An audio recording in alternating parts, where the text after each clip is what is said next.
السلام عليكم ورحمة الله وبركاته، يا رب الجميع يبقى بخير. خلصت مباراة الزمالك الفيوتشر الحمد لله، 3 نقط الحمد لله، يعني يخلوا الثقة ترجع تاني، تدي ثقة للجهاز الفني ان هو يبتدي يقف على ارض يعني نوعا ما صلبة.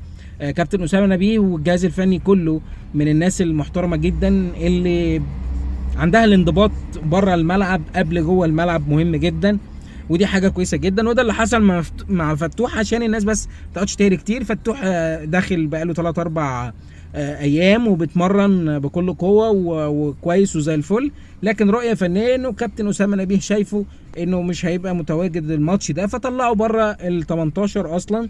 ففتوح اتضايق شويه وغادر المعسكر وكده، كعاده اي لعيب زعلان يعني. فده اللي حصل، اي حاجه تانية زياده تسمعها فهي مش صحيحه تماما. فتوح غادر المعسكر لما عرف ان هو بره ال 18، وده من حقه، ده متاح ليهم انه يغادروا المعسكر ويرجع تاني ينضم اذا كان بكره اجازه او بكره في تمرين حسب ظروف النادي يعني. فدي قصه فتوح، الحمد لله على 3 نقط، خطوه كويسه تدي ثقه شويه للعيبه.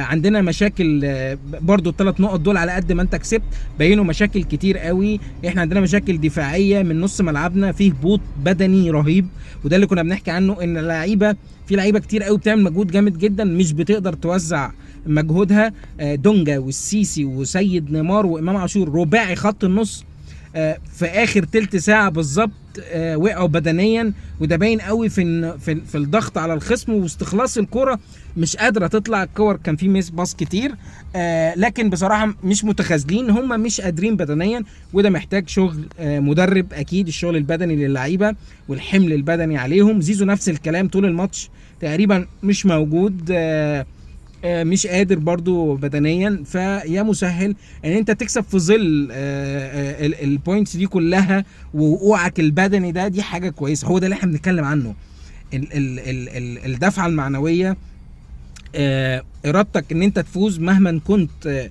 وحش او واقع، زي ما بيقول مش وحش قوي يعني، واقع بدنيا مش قادر، لكن عندك اصرار الفوز، دي الحاجه المهمه. الحمد لله تدي ثقه لاسامه نبيه وكل جهازه واللعيبه كلهم. يا مسهل يا كريم. سيف الجزيري عمل ماتش حلو جدا، ماتش المحله كان كويس، والماتش النهارده كان كويس جدا، وده سيف الجزيري اللي نهى الدوري السنه اللي فاتت مع فيريرا اخر 10 ماتشات، ربنا يكرمه ويثبت على المستوى ده ويحس ان هو الاسترايكر الاساسي اللي الجمهور الزمالك بيحبه وبيعول عليه، ودي حاجه كويسه بتدي طاقه للعيب، بالعكس مش بتديله حاجه سلبيه ولا حاجه. الحاجه التانية هنتكلم فيها، طبعا انت مش هتقدر توصف بالكلام وتدي لعبد الشافي قدره، يعني انا مش هينفع اقعد امدح فيه لان خلص الكلام فيك كعبد الشافي، وده من سنين مش من النهارده، لكن ان انا هقوله النهارده عن عبد الشافي هو المقارنه. انا زملكاوي بحت، فهي المقارنه ما بين القائد والكابتن والكابتن، هو ده اللي يتقال يعني. عشان امدح عبد الشافي مش هعرف اوفيه حقوقه، لكن تعالى نتعلم كجمهور زمالك وبنحب نادي الزمالك ازاي نشاور على قائد نادي الزمالك، وازاي نشاور على كابتن نادي الزمالك، وازاي نختار كابتن لنادي الزمالك وما نختارش غيره. ازاي بقى؟ ان انت يبقى عندك 37 سنة وتكن النجيلة بالمنظر ده، فانت قائد وكابتن وقدوة. ان انت ما بتدخلش بنقطة عرق واحدة و90 دقيقة مش واقف على رجليك، مش واقف، ده اللي هو بيقدر يتعامل 90 دقيقة انت عامل يعني زي ما بيقولوا الله يمسيه بالخير كابتن ميمي الشربيني، 90 دقيقة اشغال كروية شاقة. عبد الشافي يدافع ويهاجم وبيحرك مصطفى شلبي بالعافية، وبيحرك اي لعيب بيجي على الشمال عنده بالعافية. ده عبد الشافي صاحب ال37 سنة، يبقى قائد وقدوة ولا حاسس بقيمة شارة الكابتن على دراعه، لأنه هو عارف يعني إيه نادي الزمالك وكيان نادي الزمالك وجمهور نادي الزمالك. ده القائد والقدوة عبد الشافي، هو ده المحترم المؤدب بره الملعب قبل جوه الملعب، هو ده عبد الشافي، هو ده كيفية اختيار القائد الكابتن القدوة.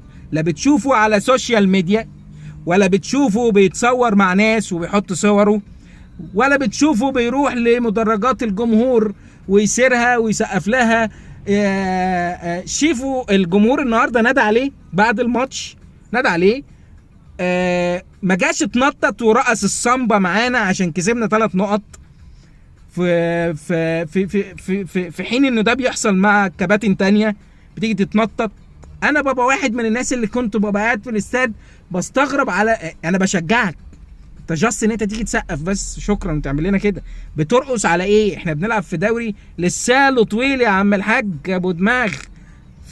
فهي دي القدوه، هو ده القائد.